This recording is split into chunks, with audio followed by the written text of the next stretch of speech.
Hey everybody, Nick Espinosa, your chief security fanatic here. Don't forget to subscribe. And it's not Sunday, it's Monday, but we are doing breaches of the week. I was under the weather on Sunday, and so here we are. And this past week in data breaches, well, human error is the name of the game, and you'll find out why. But thank you very much to Jenny Gage, John Oliver, pretty sure it's not that John Oliver, but if it is, please call me. I'd love to interview you.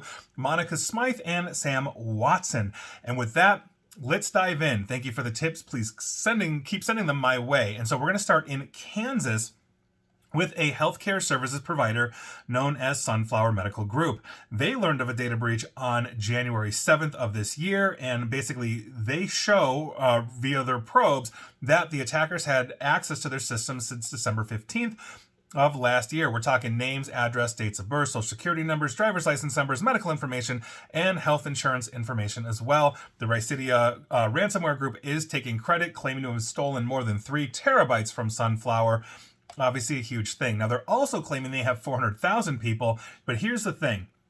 Sunflower told the state of Maine that only 220,000 people were caught up in this. So we're going to see what happens on the true up, but this is also a supply chain breach because now Hillcrest Convalescent Center in North Carolina, Gastroenterology Associates of Central Florida, and Community Care Alliance in Rhode Island have all had to declare breaches. So heads up to you if your health anything uses Sunflower for whatever service they need. Moving on. Bank of America, that's right, one of the largest banks here in the United States.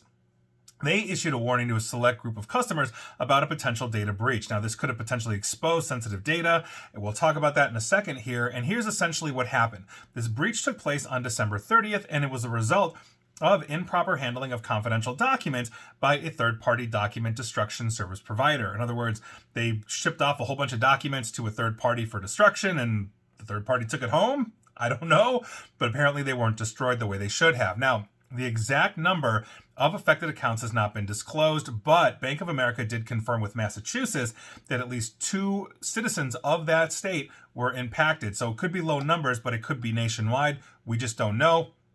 They're not saying, but we are talking names, financial account details, addresses, phone numbers, email addresses, gender, dates of birth, social security numbers, and unique government ID data. So heads up to you, Bank of America customers, statistically speaking, you're not caught up in this, but you just might.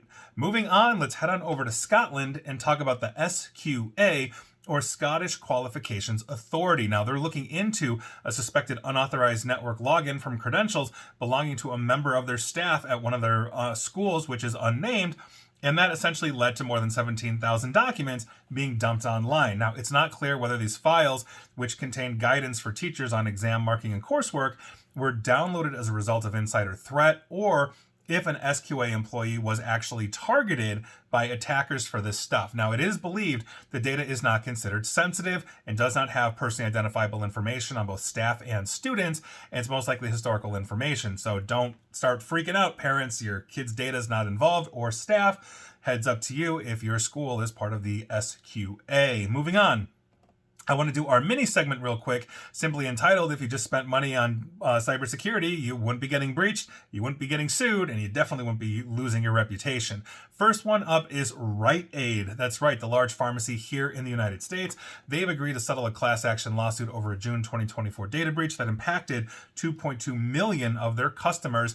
And class members can claim up to $10,000 as reimbursement for documented expenses incurred as a result of a data breach. That is extreme cases. Odds are you're going to get like $40. But nevertheless, go get paid. I don't have when that's coming out, but heads up, that's in the works. Moving on. DISA Global Solutions, they're a third-party employment screening services provider. Last week, 2 separate class actions were filed in the federal district court for the Southern District of Texas against DISA. This is related to their April 2024 cyber attack. This is obviously just brand new, so we'll keep an eye on DISA Global Solutions. Moving on.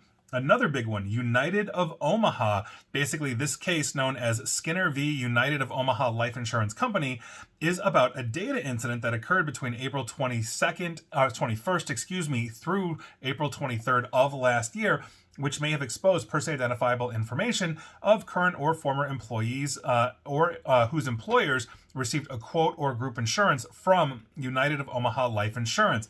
In other words, you're trying to get a quote for your company, and you possibly got exposed. Now, the lawsuit alleges that the company failed to protect the personally identifiable information collected. Obviously, if they had a data breach, right? Now, under the settlement, eligible class members who submit claims may receive reimbursements for documented unreimbursed out-of-pocket expenses and compensation for lost time up to $1,500 per person. So, you related to United of Omaha in any way, shape, or form, go get paid. Moving on, Warby Parker, the glasses provider or retailer that is mostly online. I think they have stores as well. They just settled a 2018 data breach with the Office for Civil Rights for $1.5 million because glasses are healthcare. Now, according to OCR's release, Warby Parker self-reported between September and November of 2018, unauthorized third parties had access to customer accounts following a credential stuffing account. Now, the names, mailing address, and email address, as well as payment information and prescription information, was compromised for 197,986 patients. So heads up, if you're rocking Warby Parker frames back from 2018, one, probably time to get new glasses, but two, time to get paid. Moving on, USAA. Now, the deadline to claim part of a $3.25 million data breach settlement with USAA is nearing, and those impacted, you've got about 1 month left to claim. So if you want to go get paid, you can go to usaadatasettlement.com/submit-claim. Again, that's usaadatasettlement.com/submit-claim and go get your money on. Moving on, Park Mobile. This one's been going on for years. Finally, we've got a deadline because it's arrived to submit a claim for the $32.8 million settlement over a Park Mobile data breach. You better go quickly because this is ending soon. Eligible users can receive up to $25 in cash or a $1 credit in the parking app. There it is. You can put cheese on that hamburger tonight. You can go to www.parkmobilesettlement.com. Again, that's www.parkmobilesettlement.com to go get your $1. And that's your breaches, or rather lawsuits of the week. If they had just spent money on cybersecurity, they wouldn't be getting sued. They wouldn't be losing their reputations. And we wouldn't be talking about them here.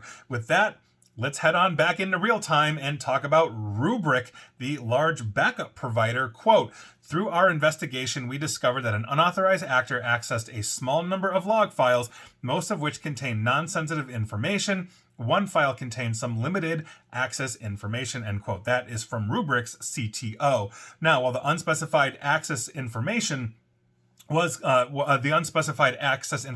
compromised in the breach, customer data appears unaffected. Now, the Rubrik executives emphasized, that'd be the CTO and CEO, emphasized that that a detailed analysis of the incident found no evidence that the threat actor obtained access to, quote, any data we secure on behalf of our customers or our internal code. So, in other words, at this time, as far as we know, if you're backing up with Rubrik, you're okay. Something else got hit.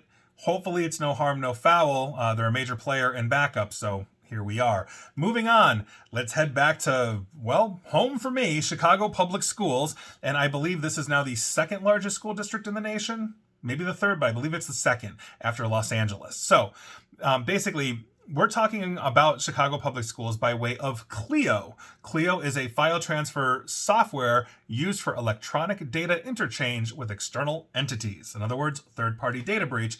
Now, an unauthorized party gained access to students' names, dates of birth, gender, and Chicago Public School student ID numbers. Although the incident is still being investigated, it is believed to affect current students as well as former students dating back all the way to the 2017-2018 school year. So about 5-6 years worth of data. Now, CPS said that no social security, actually more than that now, we're in 2025. Okay, anyway, CPS, Chicago Public Schools, said no social security numbers, financial information, or health data were accessed during this incident. Students enrolled in federal Medicaid programs also had their Medicaid ID number and dates of eligibility, program eligibility exposed, and Medicaid ID numbers, also known as recipient identification numbers, cannot be used to obtain a social security number. Nevertheless, that's obviously a huge issue. And we've also heard what's going on and the government side of it with DOJ, Department of Government Efficiency, having access to Medicaid and all that kind of stuff as well. And I'm sure I'll be talking about that if that hopefully doesn't get breached, because they're a government department, but not an official department. It's a thing. Anyway, moving on. Let's talk about legacy professionals. On February 27th, they filed with Maine after discovering an unauthorized party removed files from their network. We're talking basically sensitive information, including names and social security numbers, and Legacy Professionals is sending out notices as well, as is Bay Cove Human Services, because on December 30th, they learned unusual activity on their network was happening. And here we are. Basically, they said that data may have been accessed and downloaded without authorization or consent, but I do not have a listing on that. And again, they are sending notices. Moving on. Scott County in the state of Iowa.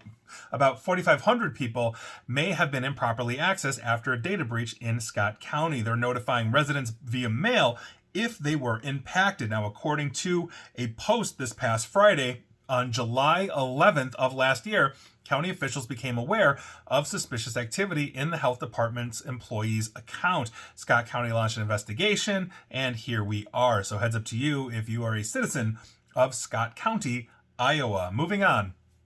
Caruth Compliance Consulting, or CCC. They provide administrative services to public school districts and nonprofit organizations for retirement saving plans. In a notification on their website on January 13th of this year, they said that they detected suspicious activity on December 21st. An investigation determined that attackers got into the system somewhere between December 19th and basically stayed through December 26th and stole files. We're talking name, social security number, financial account information, and in some cases, driver's license, medical billing info, W-2 information, and tax filings as well. Caruth is sending out notices. Moving on, Loyola University, Maryland. Now, on March 3rd, they filed with Massachusetts after an unauthorized party was able to gain portions to their network. Sensitive information was hit, including names and social security numbers, and Loyola, Maryland is sending out notices as well. Moving on, Ameriman Ginder. Interesting name. Anyway, they're filing with Massachusetts after discovering that information in their possession was subject to unauthorized information access. Names and social security numbers were caught up in this, and Ameriman Ginder is sending out notices as well. Moving on, let's head on back to healthcare and talk about FlexCare. They are filing with Vermont and did so on March 5th after discovering an unauthorized party access an employee's email account. FlexCare says the incident resulted in sensitive information being hit. I do not have a listing on that, but FlexCare is sending notices out as well. Moving on. All Trust on February 7th, Valsoft Corporation Inc., DBA All Trust, filed a notice with Maine after discovering basically an incident in one of their subsidiaries. All Trust explained that the incident resulted in an unauthorized party gaining access to names, social security numbers, driver's license numbers, and financial account information. All Trust is notifying whoever needs to be notified. Moving on, Transact USA on February 28th, they filed with Maine after discovering an unauthorized party was able to access basically info in their third-party hosted platform. So think like Microsoft or something. Anyway, in this notice, Transact said sensitive data was hit as well for consumers. I do not have a listing on that, but Transact is sending out notices. That's the cadence here. Moving on, Birch Medical. They filed with California on February 27th after basically getting accessed illegally, and they said names and medical information were caught up in the information that was hit, and Birch Medical is sending out notices as well. Moving on. The Longleaf Network on March 3rd, they filed with Vermont after an unauthorized party got into their network for 10 days in May of 2024. Way to keep on that, guys. Now, in this notice, Longleaf explained unauthorized party was able to access consumer-sensitive information as well, and Longleaf is sending out notices also. Moving on, Gregory and Apple Insurance on March 5th, they filed with Massachusetts after discovering an unauthorized party was able to access their network, and sensitive information, including names and social security numbers, were caught up in this, and Gregory and Apple are sending out notices. Moving on, the Good Life medical staff, which ain't so good right now because on March 3rd, they filed with Montana after discovering an unauthorized party was able to access an employee email's account. We're talking names, social security numbers, driver's license, state IDs, and health insurance information. And heads up, because Good Life Medical is basically putting out notices as well. So heads up, Big Sky Country. Moving on, Crosscheck on March 4th. Crosscheck Inc. filed with Vermont after discovering basically confidential information belonging to AutoNation customers. Interestingly enough, AutoNation, I believe, is a car website. So in this notice, Crosscheck explained unauthorized party access AutoNation customer sensitive information. I'm guessing Crosscheck maybe does some kind of checking. You're going to try to buy a car on AutoNation or something like that, and they're verifying who you are. I'm guessing that's what that is. Anyway, Crosscheck is sending out notices. So heads up if you bought a car on AutoNation. Moving on. ITP partners, but the I is lowercase. That's an important detail. Don't know why, but it is. Anywho, February 28th is when ITP Partners filed with Maine after discovering an employee fell for an email phishing scam. ITP Partners explained consumer sensitive information was hit. I do not have a listing, but ITP Partners, little I, is sending out notices as well. Moving on, Southeast series of locked-in companies. That's the actual name, because on February 28th, Southeast Series of Locked-In Companies, LLC, let's just call them Locked-In, filed with Massachusetts after discovering an unauthorized party accessed their network. Names and social security numbers were involved, and Locked-In is sending out notices as well. And finally, and we have two finalies for you. This is going to be one of the biggest data breaches, I think, of 2025, which is why it gets top tier status here. And for that, we are technically heading to Japan.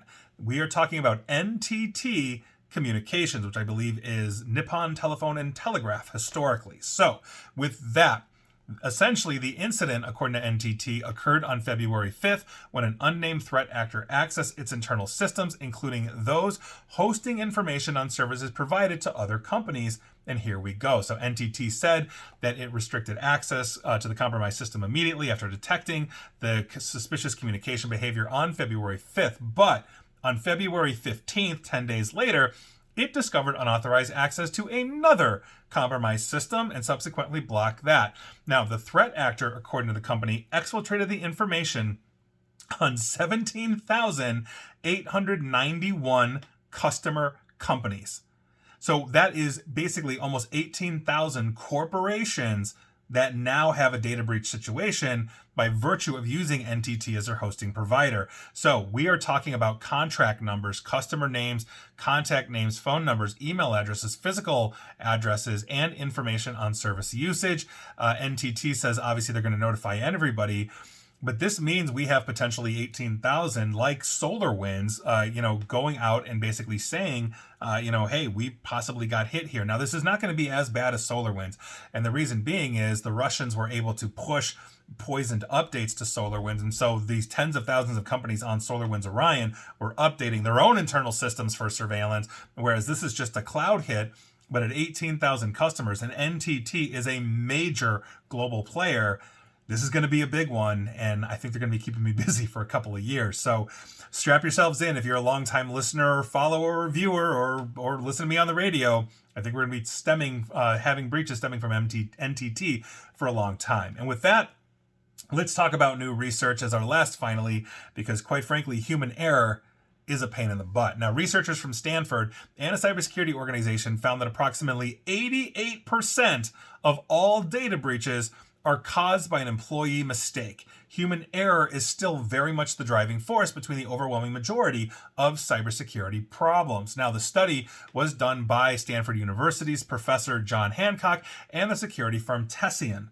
Now, the study is called Psychology of Human Error, and it highlighted that employees are unwilling to admit their mistakes if the organizations judge them severely. This is something I talk about all the time, that corporate culture is so unbelievably important for cybersecurity. If you see something, say something, and this should be a culture of trust. You should not have the fear that you're going to get slapped down or fired because you're the one that accidentally clicked the phishing link. We all make human mistakes, and if you're coming down on them like a ton of bricks, or your culture is one of distrust, your breaches are going to be worse. That is essentially what we are talking about here. Now, understanding the psychology behind human errors helps organizations know how to prevent mistakes.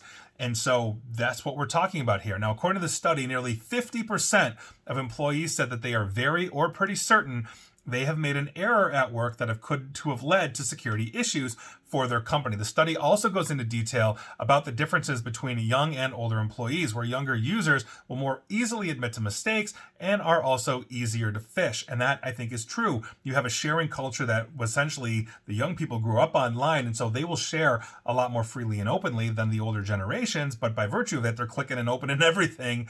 They're less suspicious. And I recently had one where I was talking about quoting a company, and I was literally introduced by somebody that was a trusted source to that company. And I said, yeah, here's a link to like a Zoom or Teams meeting or whatever. And he responded to me, and this is an older guy. He's got to be in the 70s. He's like, you want me to click on a link and I just met you? Absolutely not. And I had to laugh at that because I respect that. I respect that paranoia because most people don't think about that, right? So back to the study, because other findings include that nearly 45% of respondents cited distraction as a top reason for basically falling for a phishing scam. 57% of remote workers admit that they are more distracted when working from home. And sure, why not? You've got your computer, let's say company issue that the company can monitor, but on the other side, you've got your other laptop or your TV running Netflix or whatever, or your dog wants to go out, et cetera, et cetera. Now, the top reasons for clicking on phishing emails are simply this. The perceived legitimacy of the email was 43%.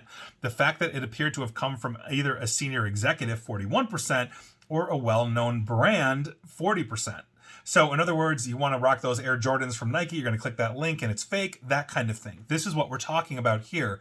And so stepping users through new school security awareness training is a must, and you absolutely have to do it. And I think this really underscores that. But again, I think at its core, you have to have a corporate culture that essentially speaks to the ability for people to speak up and quite frankly, be celebrated for that. We had a case in one of my old companies where, the purchasing agent, the purchasing person, like at the company got an email, from the president of the company basically saying like, hey, I need you to go out and buy a whole bunch of Apple gift cards. We're doing a giveaway for our customers. And she's like, okay. She got into her car and she was backing out of her driveway and she said, hey, wait a second. Yeah, he would never do that. And so the training kicked in. She called the president and said, hey, did you just ask me to do a whole bunch of gift cards for this? And he's like, no, I didn't. And guess who got the bonus, right? I mean, these are things that are beyond important when we are training, but it has to be an all in this together. And that is one of the most important things. So those are your breaches of the week. Thank you very much for listening. And quite frankly, here we are. And please like, share, follow me here on Facebook and Twitter at NickAESP. And please feel free to subscribe to me at YouTube as well. And as always, stay safe, stay online, and please, please, please attempt to stay private and secure. Take care.